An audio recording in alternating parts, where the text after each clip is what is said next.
তো হ্যালো সবাইকে, সবাই কেমন আছো? আশা করছি তোমরা সবাই খুব ভালো আছো, আর আমিও কিন্তু খুব ভালো আছি। চলো তাহলে আজকে ভিডিওটা স্টার্ট করা যাক। তো সকালবেলা প্রত্যেক দিনই ঘুম থেকে উঠে আজকের প্রত্যেক দিনের মতো আজকে খেয়েছিলাম লুচি, আর ওইদিকে ছিল ছোলার ডাল, আর ছিল হচ্ছে গিয়ে ওটা ঘুগনি ছিল। হ্যাঁ হ্যাঁ ঠিক। আর সাথে সাথে তেলে ভাজা জিনিসটা খাই না, আগে বিস্কুট খেয়ে নিই তারপরে। তো যাই হোক, তো এবার এখন আমি একটুখানি ওড়না টোড়না দিয়ে রেডি হয়ে নিচ্ছি, কারণ কি বলে, ভোগ খেতে যাব, ভোগটা নিয়ে আসবো, সবাই মিলে খাবো আর কি। তারপরে মামি বললো ছাতা নিয়ে যা, কারণ এত রোদ্দুরের মধ্যে ছাতা না নিয়ে গেলে আমি একদমই অবস্থা খারাপ হয়ে যাবে। তো যাই হোক, তো ছাতাটা দেখো, এত বড় ছাতা দিয়েছে বলার মধ্যে না, পুরো তরোয়াল লাগছে। আর এদিকে আমি এরকমভাবে ঢং করছি সত্যি এত বড় ছাতাটা আমি ভাবছিলাম কি যে পারবো নাকি, আর পুরোটা না ঢেকে যাচ্ছে। যখন আমি খুলে বাড়িতে যখন খুলেছিলাম, পুরো পুরো এরকম খুলে ঢেকে যাচ্ছে, রোদ লাগবে না এরকম একটা ব্যাপার।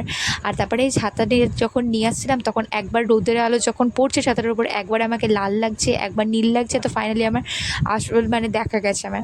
আর এই যে দেখতে পাচ্ছি এই ফাঁকা জায়গাটা, এই ফাঁকা জায়গাটা সেদিনকে না ম্যাজিক হচ্ছিলো, তো সেই ম্যাজিকটা দেখতে এসেছিলাম। এবার ম্যাজিক তো দেখতে এসেছিলাম, আর এখানে ম্যাজিকটা কি সাপ ঠাপ নিয়ে এসব খেলা। তো সাপটা দেখছিলাম কি, সাপটা সেই সাপটাকে বের করেছে, আবার সাপটাকে আবার কীরকম ছেড়ে দিয়ে কীরকম একটা করছিল আর কি। তো দেখছিলাম, ভালোই লাগছিলো। তারপরে আবার ভয় টয় লাগছিলো, তারপরে চলে এসেছিলাম। বাবা বাচ্চা ছেলেটা গায়ে সাপ ছেড়ে দিয়েছিলো, এটা কেমন লাগছিলো দেখতে, আমি ভয় চলে এসেছি। আর এই যে দেখতে পাচ্ছ সাদা যে বেদিটা, এই বেদিটার কিন্তু এখানে স্নান যাত্রা অনুষ্ঠানটা হয়। আর এই যে দেখতে পাচ্ছ, এটা কিন্তু জগন্নাথ ঠাকুরের মন্দির। আর আজকে আছে কিন্তু জগন্নাথ তো সেই মাসির বাড়িতে, তো এইখানে তো এটা জগন্নাথের ছিল নিজের বাড়ি। আর এইগুলো কিন্তু অনেক বছরের পুরনো বাড়িটা। তুমি ওইখানে যে একটু ভাঙা যে পোর্শনটা একটু ছিল, সেটা দেখে তোমরা বুঝতে পেরেছো নিশ্চয়ই। আর দেখো, সেরকম কেউ বলবে যে সোজা রথের সময় এত ভিড় ছিল, এতটাই ভিড় ছিল, জাস্ট লোকের এত সমাগম ছিল বলার মতো না।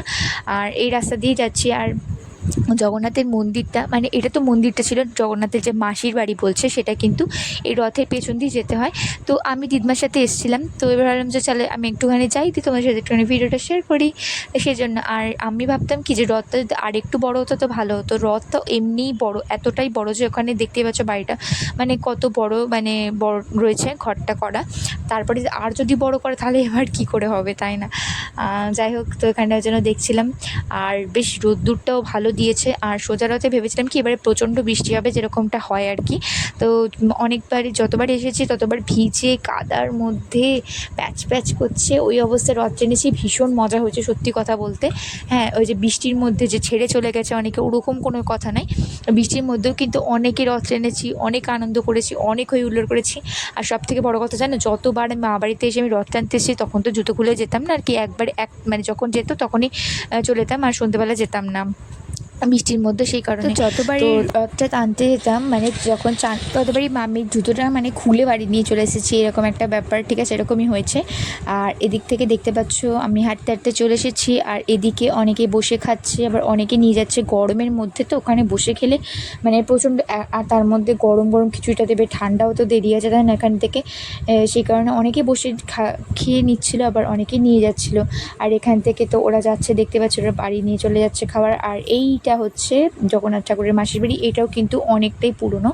তো যেটা আমি শুনেছি আর কি, এগুলোর নাকি অনেক অনেক কাহিনী আছে। ঠিক আছে, তো এগুলো আমার শোনা হয়নি। তো যবে শুনবো তবে তোমাদের সাথে শেয়ার করবো। আর এদিকে দেখতে পাচ্ছ এই যে যেখানটা প্যান্ডেল করে রয়েছে, সেইখানটায় রান্নাগুলো হচ্ছে। আর এদিক থেকে সবাই এখানে খাওয়া দাওয়া করছে, অন্তত ওদের জায়গাটা সাইড দিয়ে ছেড়ে দিয়ে তারপর হচ্ছে।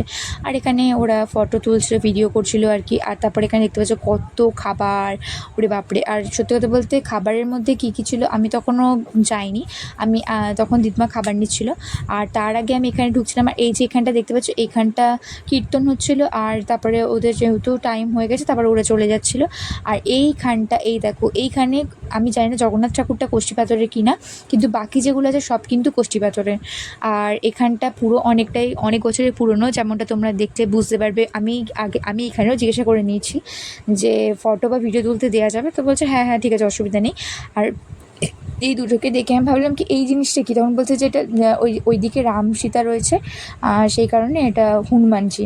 যে ও আচ্ছা আচ্ছা। তারপর এখানে দেখলাম যে এইবার ওইখান থেকে হচ্ছে রথটা টেনে নিয়ে আসার পরে এখানে রেখে দেবে। তারপর এখানে 7 দিন না কতদিন উল্টো রথ হওয়া পর্যন্ত এখানেই পুজো হবে। তো তারপরে দেখতে পাচ্ছ, তারপরে প্রসাদ নিয়ে আসা হয়ে গেছে। তারপরে এখানে দিদমা বেড়ে দিচ্ছে। ফ্রাইড রাইস দিয়েছিল, তারপর পাঁচ রকমের মতো ভাজা দিয়েছিল বোধহয়, তারপর খিচুড়ি আর দিয়েছিল পায়েস। আবার কি, তাই না, খিচুড়ির সাথে তরকারিও দিয়েছিল বোধহয়, আমি না ভুলে গেছি আসলে, আমি না ভুলে মানে মনে নেই। তো তারপরে দেখো সব দিয়ে দিয়েছে, তো সবাই মিলে এখন ভাগ করে আমরা প্রসাদ খাবো। দেন তারপরে খাওয়া দাওয়া হয়ে গেছিলো, তারপরে ছাদে গেছিলাম। তো ছাদে যাওয়ার পরে বেশ ভালো লাগছিলো, ওয়েদারটা এত সুন্দর লাগছিলো। হ্যাঁ, একটা মানে নিস্তব্ধ ঠান্ডা, মানে এরকম একটা ব্যাপার। ঠান্ডা বলতে কি, রোদ্দুর আমি একটু ছাওয়াতেই দাঁড়িয়েছিলাম যদিও, কিন্তু আসার পরে ছাদে যাওয়া হয়নি, তো সেখানে এসেছিলাম। আর বেশ ভালো লাগছিলো, কি সুন্দর, আকাশটাও খুব সুন্দর লাগছে, আবহাওয়াটাও বেশ ভালো লাগছে। তো এবারেই দেখলাম যে সোজা রথ মানে বৃষ্টি হলো না। যাই হোক, কী আর করা যাবে, উল্টো রথ তো থাকবো না, যদি থাকতাম তাহলে সেটাও ক্যাপচার করতাম। তারপরে সন্ধেবেলাতে আমার দিদি বলছে তারপর এগরোল বানিয়ে খাওয়াবে, তো সেই জন্য সেখানে সরঞ্জাম হচ্ছে। তো তোমরা যেমনটা দেখতে পাচ্ছ, এখানে সব কিছু রেডি করছে। তারপরে আমাকে বলেছিল পেঁয়াজ কাটতে, মানে স্যালাড, আমি বলছি আমি স্যালাডটা কাটবো। তারপরে আমি স্যালাডটা কাটছিলাম, আর সত্যি কথা বলতে লঙ্কাও কুচিয়েছিলাম অনেক, সত্যি বলতে গেলে। তারপরে সবাই মিলে এরকম দিয়ে দিয়েছে। তারপর যে যার মতো যে যেভাবে খাবে সে সেভাবে, কেউ গুটিয়ে খেতে পারে, কেউ ভাবে যেরকম ছিঁড়ে খায় সে সেভাবে খাবে। তারপরে এখানে একটুখানি বিট নুন নিচ্ছিলাম, দিয়ে তারপরে আমার তো সব কিছুতে নুন না হলে তো হবে না, যাই হোক। তারপরে আমরা এখানে নিয়ে নিলাম, দিয়ে আমরা খেয়ে নিয়েছিলাম। আর যাই হোক, তো এই ছিল আজকে ভিডিওটা, কেমন লাগলো তোমরা জানিও, আর দেখা হচ্ছে নেক্সট ভিডিও।